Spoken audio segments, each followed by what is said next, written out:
Hello, ghostly listeners. You've got Jake here from Ghostly Activities, of course, as well as my co-ghostess with the mostest, June Nixon.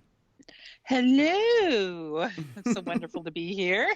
I Wonderful to be here today. Yes, and you had an amazing holiday, Christmas, Boxing Day. Oh, yes, yes. It was a lot of fun, and I'm still kind of recovering from it, but I think I'm doing good now. It was the spiked eggnog, wasn't it? Yes, oh my. And the Fireball whiskey. I got a Oh, huge, huge plastic candy cane filled with little bottles of Fireball. ooh, that sounds amazing. Yes. So now I'm thinking, what can I put this in? Is it good in tea? Is it good in I was gonna coffee? say Is you it good? put it in a cup. Yes. On today's episode, we'll be talking about paranormal case manager duties, which is a very critical role on any ghost hunting team. Not every team has one. Well, usually teams have one, but it's merged with something else that someone's doing. But June, if you would, could you fill folks in on what exactly a case manager does? Well, a case manager usually takes phone calls or emails about cases or that a ghost may or may not take. Um, they take down all of their information. If they sound legit, then set up a walkthrough. Then, after the walkthrough, the team that was there kind of discuss it and see if they really need an investigation or not. Then we set that up. And usually the case manager will get in touch with a lead investigator and give them all the information, and then the lead investigator takes over. Right now, I'm both a case manager and the lead investigator in most cases. Now, when it comes to getting these leads, I mean, how do people just say, "I think I got a ghost, I need help"? Like, how do the leads come in? Well, a lot of times, they'll be searching on the internet for, ghost hunting teams, paranormal investigation teams. So they usually search on the internet. Then people call our ghost phone number, which is 253-203-4383. Or they email us through our website, which is aghost.org. Just putting that out there. Or they run across one of our cards with our email address and phone number on it. So that's kind of basically how they kind of get the basic information. Or there's word of mouth. Sometimes they'll be doing a ghost tour at Spooked in Seattle, and then they're like, "Hey, by the way, my house, is haunted. I really would love to have somebody there." And then, we get their phone number and call them back and just kind of try to set up the walkthrough is kind of the first step in that. Okay, and then do you do any pre-qualification of the lead before you do the walkthrough? Because the walkthrough has its own series of questions and stuff like that. But do you, pre-qualify? So sniff out the bullshit before you give. You, Well, the main thing is, I let them tell their stories first. So if they call and all of a sudden start saying, which did happen, a woman called and started telling me about that she came up to her daughter's room, and all of a sudden she looked and this rocking chair was rocking by itself. And she goes, "Honey, who are you talking to?" And she was like, "My friend Jody." And she's like, "Jody?" And then all of a sudden she looks out the window and there was these two red eyes staring back at her, from outside the window. And I was just like, hmm, this sounds a lot like Amityville Horror. you know and it is really fortunate though that I listen to a lot of old scary movies, because there every once in a while I will have people call me and give me a total step-by-step scene of something from a movie that I'm just like, no, that was Trolls too. No, I'm just kidding. well, I'm sure you get a lot of the paranormal activity stuff.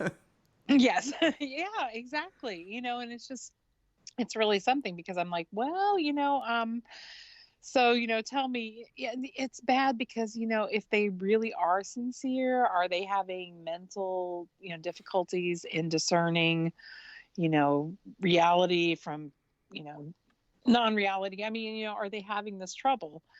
And then you have to think, should I set up a walkthrough and just kind of see, Mm-hmm. and yeah, that is the first step, is to kind of go, I always consider myself, like the lead investigator who has to do the walkthrough first with just a couple other people. But and you kind of scope out things first before you send, the team in, especially at night. Mm-hmm. So you usually try to do the walkthrough in the daytime, and you just want to kind of scope things out and just say, is this going to be safe for the team? Or Mm-hmm. you want to go there in the daytime and say, hmm, are you going to murder me? Yeah. I'm not sure. Yeah. Well, let's Or, let's get let's get specific here. So with these red flags, let's take it from a couple different scenarios. Phone red flags, we know about rehashing horror movies.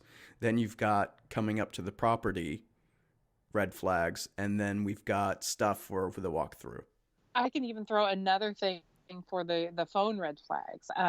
When you're talking to someone and all of a sudden, they start screaming in hysterics that there was a Wow. ghost standing beside them and things like this. And sometimes you can tell if a person is mentally, ill when they are talking to you on the phone. Mm-hmm. Especially when they tell you they have covered everything in their house with tinfoil, Oh yeah, that's a good sign. because yes, because that they think that will keep the ghost out. And you're just like, oh my, or the woman that told me that the ghost of Jesus was coming to her every night and trying to stab her with a steel rod. That doesn't sound like And Jesus.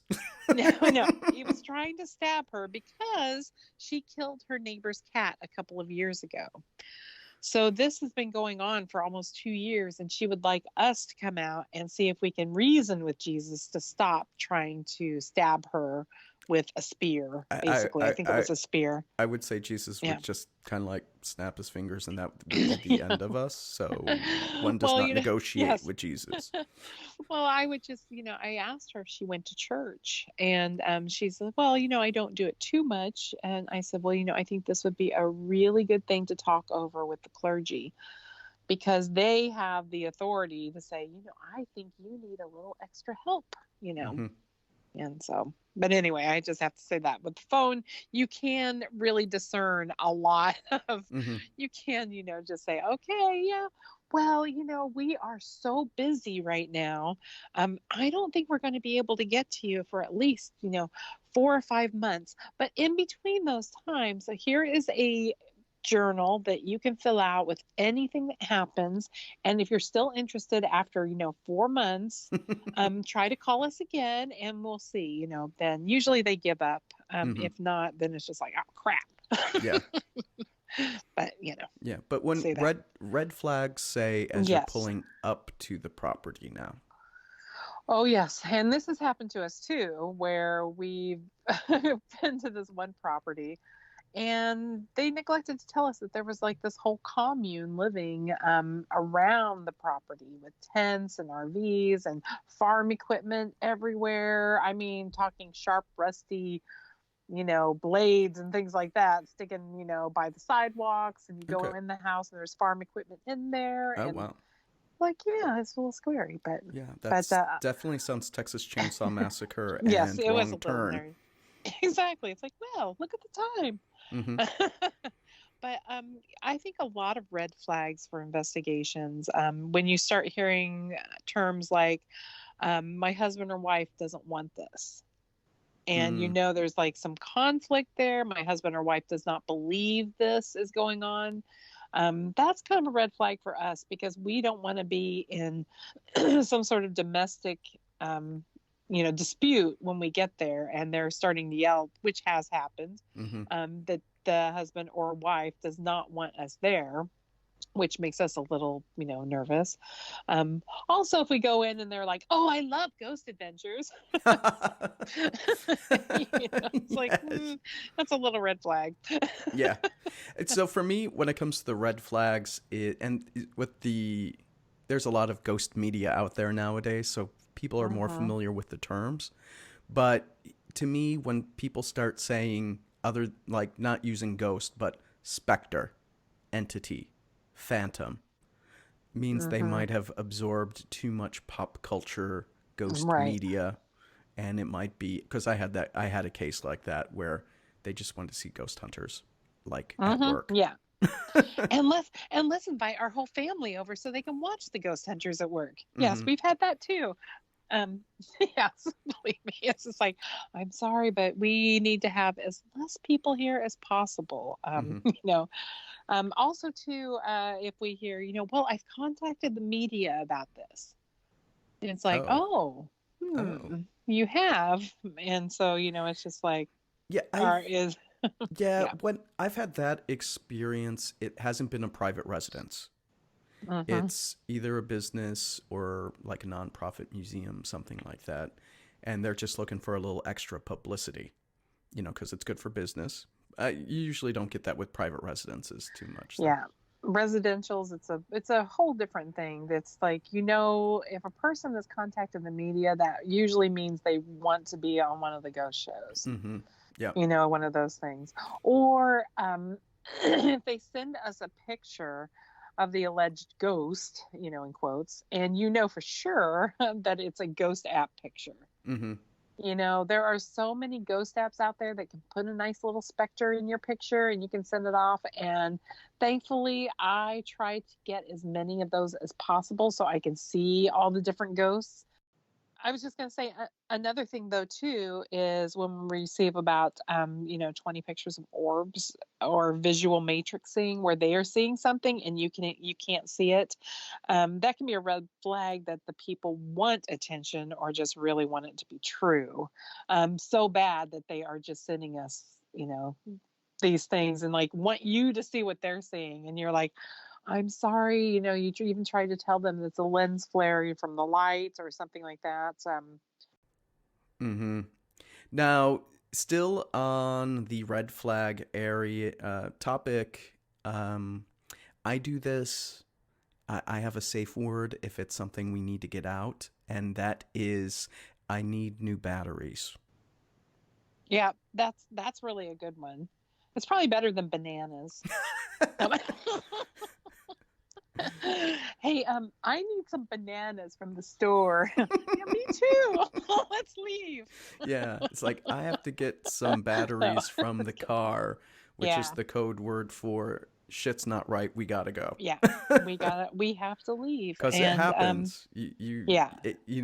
I only do it in the cases of mental illness, Mm-hmm. Yes. or because sometimes you can get robbed, and I've had scary situations. I'm from Chicago originally, guys, so I it hasn't happened out here in the Pacific Northwest nor when I lived in LA, but in Chicago there was a couple of cases we needed to skedaddle, um, because we were fearing for our safety, and that was I had to get some batteries out of my car, which means you hop right in and you go. Yeah, exactly. You don't need to go Oh, back. You don't sorry. need, yep, We not even a we were sorry. out of batteries in the car. We're leaving. Yep. We have to go to the store. That's usually a private residence thing, and Right, the private residence. and Or sometimes, like a neighbor shooting a gun. oh yeah, that was, wow. Sorry. Yeah, yeah, no, Yeah, no, that was no. a Jake and I investigation where we were on together, and the neighbor decided right next door, and we're not talking like down the lane. And we were like, should we walk out to our car? Or are we going to get shot at? Yeah. It's like we need to skedaddle, so we got to get to the car somehow. And maybe if they see that we are leaving, it would be cool. Because we weren't even loud. I mean, it's a ghost hunt. You're not like Right. playing. Exactly. You're not playing death metal, okay? Leonard Skinner did full blast, and Mm-hmm. But that was a yeah. skedaddle. But it's always important to have your safe word, your exit Yes. strategy for any investigation. Though I don't even care if you're Mm-hmm. going to the museum or the local library. You have to have an exit strategy. Exactly, because you never know. It's like even when you're in the museum or the library, so some weirdo can be coming up, and yeah, you Mm-hmm. just never know. Yep, and With it's always the people living. You never have involved. to worry about the dead, even with Yeah. the dark demonic entities. No, it's going to be Yeah. the junkie that snuck Mm-hmm. into the bathroom at the Yeah. library, or And gets a fixation on you. yeah, Yes. or the crazy old neighbor with an Mhm. AR-15. Yeah, yeah. It's like, oh crap. You have to be It's ready a for little those things. scary. Because I will Yeah. say, generally speaking, when you investigate in the city, I'm never too worried about investigating in the city. Yeah. When I go out to Hmm. really remote areas, The rural that's area. Yeah. when Hmm. I worry. Because for one thing, like we live in Washington, we've got a whole lot of critters that Yep. aren't afraid of people. Yep. Yep. Exactly. Did I ever And tell you about the time that we were out at Concrete, Washington? I think it was Concrete, Washington, and we left a recorder down in one of it's kind of a place that has a lot of ruins, everything, these old buildings, and we went down to the bottom level, and it's the front is completely gone, so mm-hmm. it's kind of like a cave Okay. now. So we left a recorder down there just to see if we get anything down that way, and it's in the woods too. I should point out. And I was listening to uh, the footage, the audio footage. I was listening to it, and all of a sudden I start hearing and realize that's a bear. No. We were, you start hearing more of it. And you're just like, oh my God. Was it a We're black walking around bear there. or because we got I don't grizzlies know. here? Yeah, I have no idea, but it was a bear, and Okay. I was like listening to it and going, "Oh my God!" We We're got just walking around there. Let's just put this down here. So it was probably like maybe a bear den. You don't know. True, So, true. So the thing here is always put your safety first. yes, Um, always. if something doesn't smell right, it's not right. Yep. Have Listen an to that exit gut. strategy. Yeah. Listen to that gut feeling. If Yep. you feel that you feel a little nervous, I can't tell you how many times that has bit me in the butt that I have not listened to that feeling. Mm-hmm. And that's how I got married. Just kidding. Just kidding. But anyway, not really. Well, let's move on from that. I think we've hit red Yes. flags quite a bit. Yes. And so let's just talk about scheduling tips because Okay. it's kind of painful to like line these up because you've got to deal with the potential client and then you got to line Right. up investigators. Right. So Right. what's some good advice for scheduling? Well, I always try to go with the client schedule first. That's like the most important, and hopefully we'll have investigators available. There have been times that we have hit some times where nobody was available, and I have to go back to them and say, I'm really sorry, but we can't get you, Saturday night, but we could Friday night work or something like that. But one thing you have to remember is when you schedule an investigation, when you schedule an investigation, you want to do it when the activity usually happens.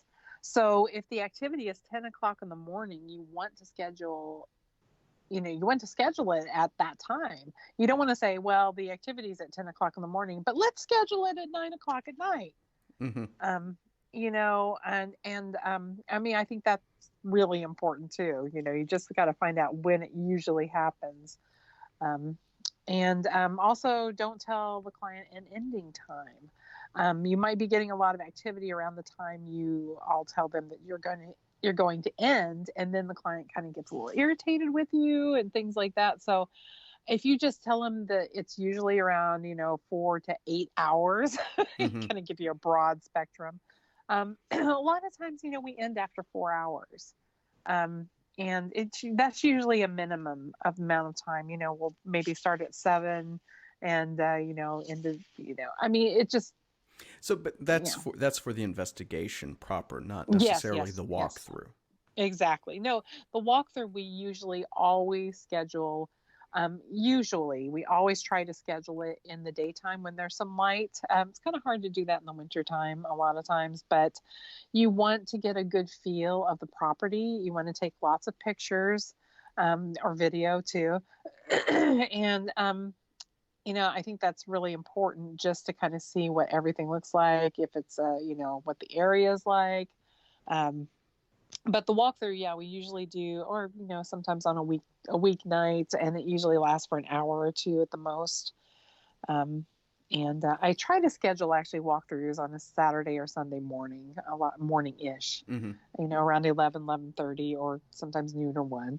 Okay. But I like to do it then, just like I said, just so I can see the whole layout of everything, and just to make sure, because in the daytime, things look a lot different in the daytime than they do at night. Mm-hmm. So, True. but most of our investigations are at night. Um, just saying. Yeah, and So it's convenience too. yes, convenience is a big thing too, because a lot of us in the group work, and have like Monday through Friday jobs. So a lot of times we'll schedule you know things on Friday and Saturday nights.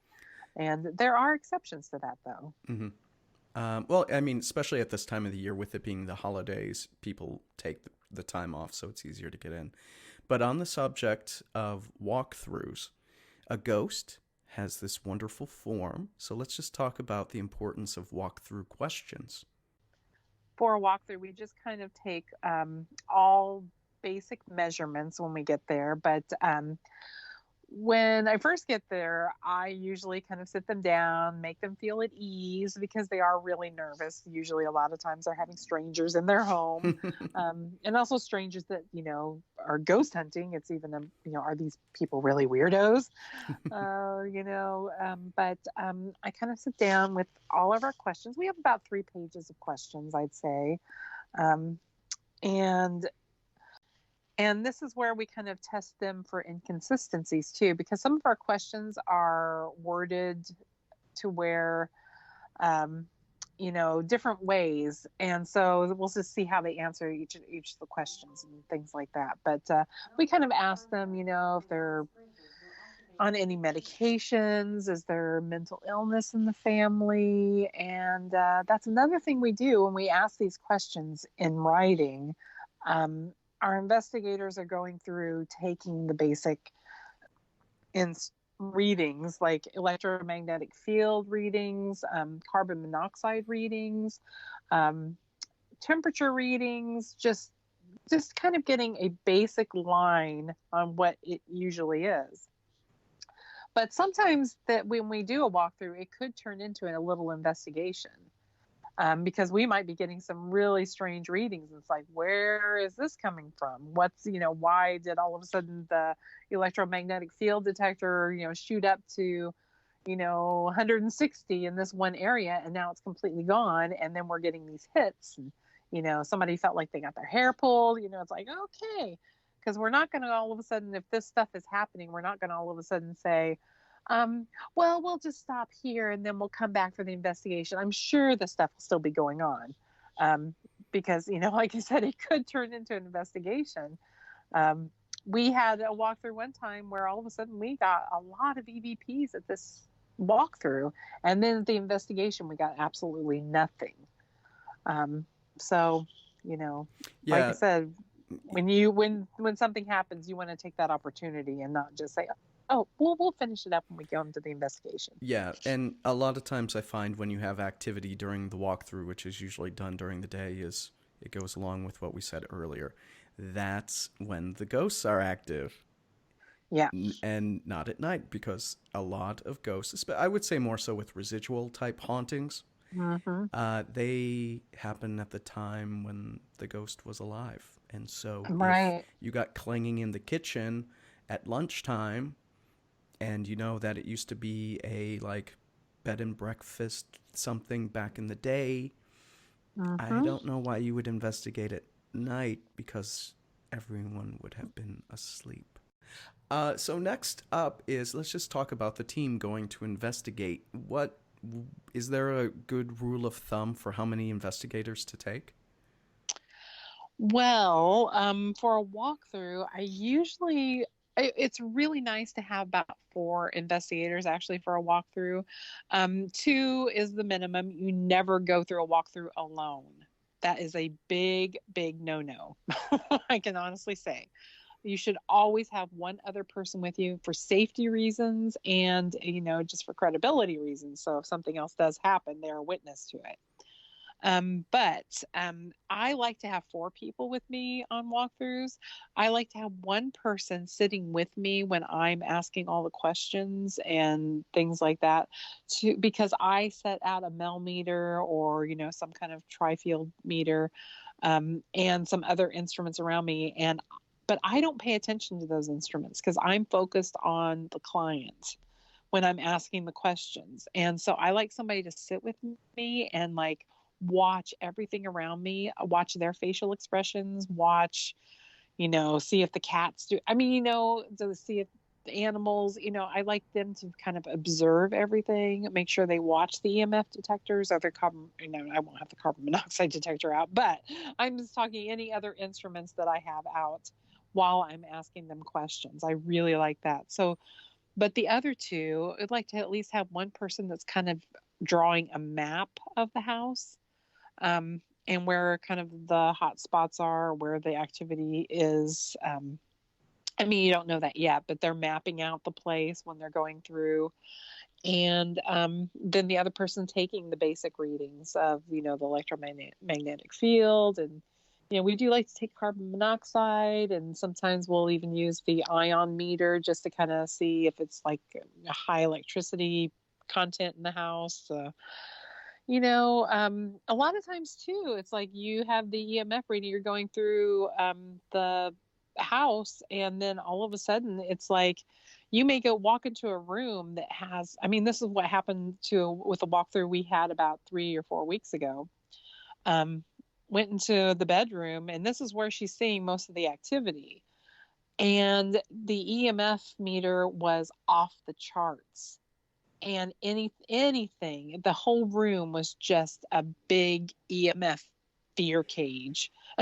Everything, because they had fluorescent lights up above, they had bad wiring, they were doing a lot of construction, and so she is actually seeing and having really paranoid feelings in there. She's getting jumpy, she's getting bad headaches, the whole gamut. And we're just like, hey, you really need to do something about this because it's not healthy, and that's probably why you're getting all these, you're feeling like you're seeing all these things. And so at least they have a good,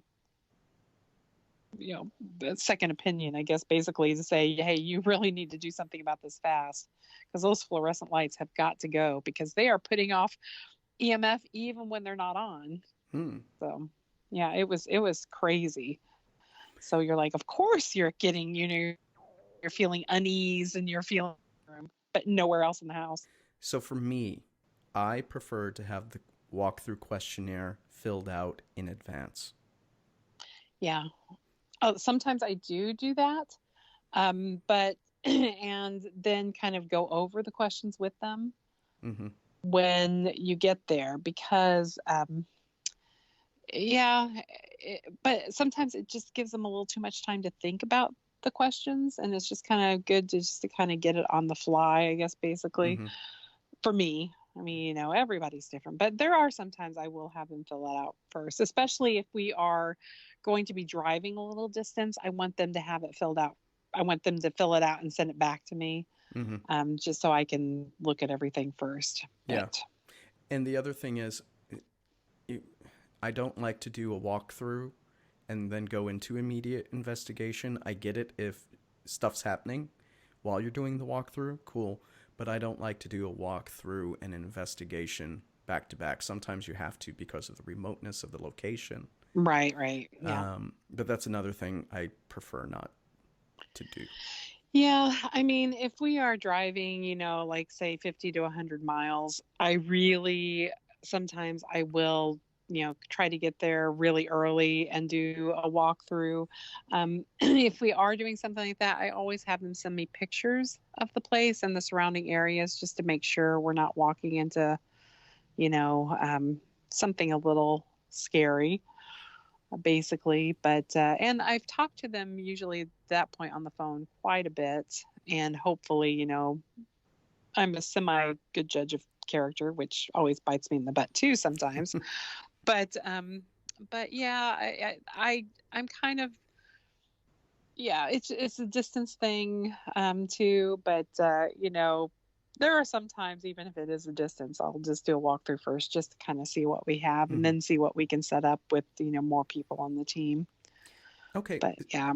so now we're getting to the near final stage, which is lining things up for the investigation. So at what point do you go through the questions and all the data collected from the walkthrough to decide if there will in fact be the full-blown investigation?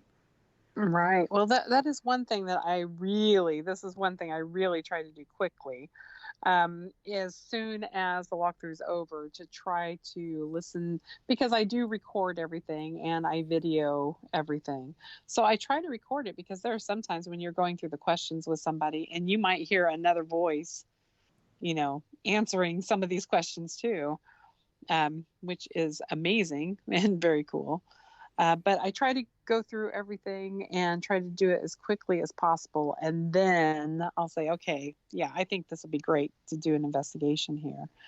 And I talk it over with the teammates that were with me on the walkthrough and say, okay, what do you guys think? Do you think this warrants an investigation? Well, like I said, the last walkthrough that we did do, and we found out that the EMF was so high and that was the only place that she was having activity. We were like, yeah, I don't think this really warrants an investigation. This warrants them fixing the problem, or it's gonna get worse. Um, so we just discussed it and was like, yeah, I don't think that's we really need to. But yeah, we make sure everybody gets through, and we go through everything first, of course, before we set up the investigation, um, just to make sure. But we usually within the week, of course, um, and then we get back to them and just kind of set it up, Okay. Now, or not. yeah. Yeah. Now, when it comes to the investigation, I think this depends on the team size, really. Does the case manager actively investigate, or do they keep some kind of distance from the investigation? Well, in this case, with me being the case manager and the lead investigator, I do investigate, but I have no psychic ability. I think it's hilarious when I hear teams who have a so-called psychic on their team and find out that they are the lead investigator or the case manager. They're the one that gets all the information. So I mean, excuse me if all of a sudden they say they're the psychic of the team and they're like, I feel like I'm hearing the word Edward. And you're like, well, of course you know that it's Edward because you have all the information, about the house and about the building or something. Um, so I'm definitely not a psychic. I'm psychic as a turnip. But it's, yeah, I was just gonna say, yeah, I have no problem Okay. with investigating and setting things up. Yeah, so generally, this is more so back in Chicago than when I came out west, but in general, I kept them separate because I liked having a more objective source for dealing with the client Mm-hmm. than with an investigator. Right. I just like it's like a quality assurance check almost for Well, everything, but I know not every team can do it though.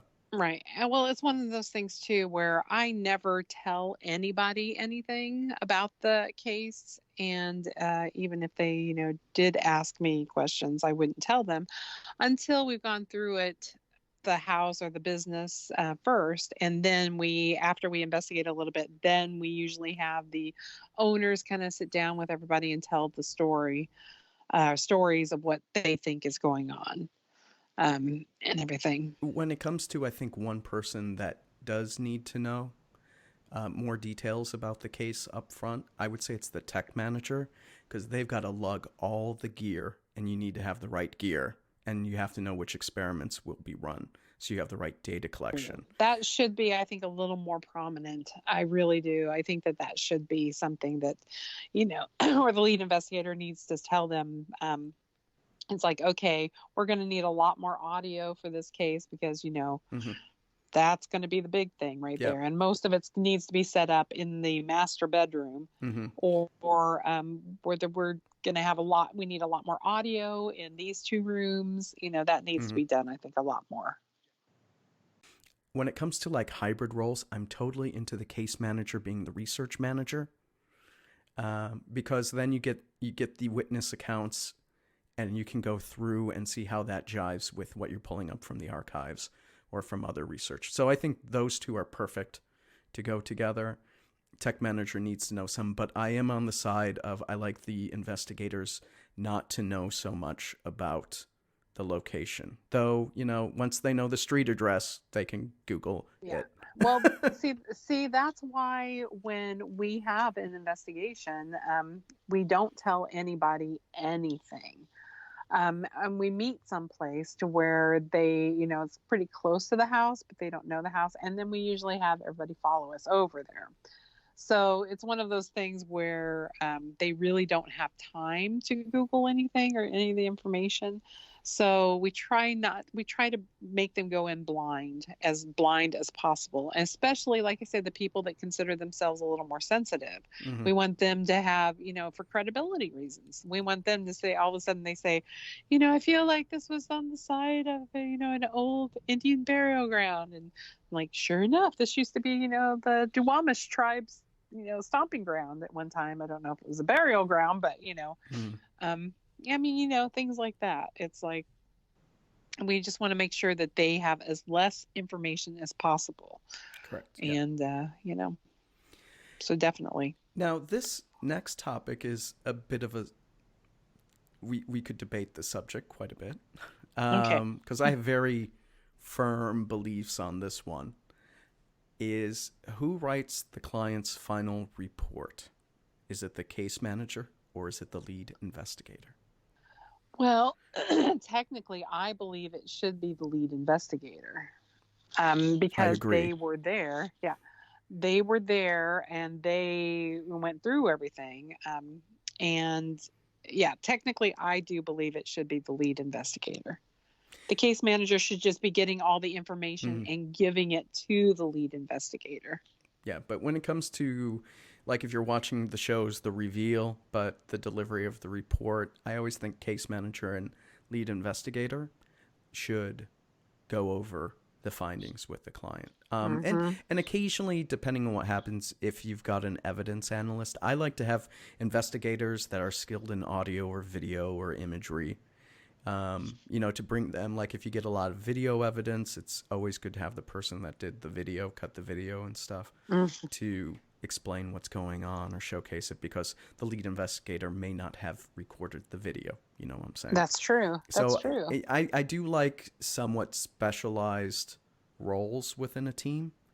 Yes, that would be nice. But, not everyone is good with Audacity. Not everyone, has the software for all this cutting you have to do. Right. And we could get into that in a later episode, because I plan on covering all the roles in a ghost hunting team, except for demonologists, because that's bullshit. So, June, in your opinion, though, what are the best qualities for someone who wants to be a case manager? Well, I think one of the most important things is a case manager should have really good communication skills. They should get right on it and email the client, call the client, always keep them updated the progress of, what's going on. And I, think that they should have really good listening skills, because they're the first contact of the client. People skills. Basically, you're personable with people and make them feel at ease and make them feel comfortable. So I think that's, to me, is the most important, people skills. And on top of that, I would add in hyper organization. Yes. And follow through, and a bit of project management, because you got to get the other team members to hand over the evidence, because it's about the evidence. The client wants the evidence. Unless there is no evidence, then you say there's Yeah. no evidence. But okay. Yep. Which has happened quite a bit. Yeah, Yes. that happens more than you think. Mm-hmm. Unlike on the ghosty shows where every place is haunted by a demon, that's like 1 in 1,000 cases, I'd say. Exactly. But this brings us to the end of this week's episode. June, if someone was interested in joining up with a ghost, what can they do? Well, I think the most important thing is for them to go to our website, which is aghost.org. And there they can get a lot of information about the group and kind of see some of our past cases. And there's also a contact form in there that they can just contact me. And since we're on the subject of case managers, does a ghost offer any specific training for someone that would like to be a case manager? They can just ask me. And that's Basically, at yes. a ghostjunevp@gmail.com. I'll put a link to it in the show notes. Thank you. Awesome. Yeah. If they want to, if they're interested, just say, hey, I really would like to, think about this. So, because believe me, we can always use case managers. Yes, that would be really nice, actually. Evidence analysts and case managers. Yes. That would be very nice. And for next week's episode, we're going to do a haunted location one, and that's going to be the Fox Theater in Centralia, Washington. We got so much evidence. Evidence. Okay, guys. Thank you for listening. Happy New Year, and take care. Bye.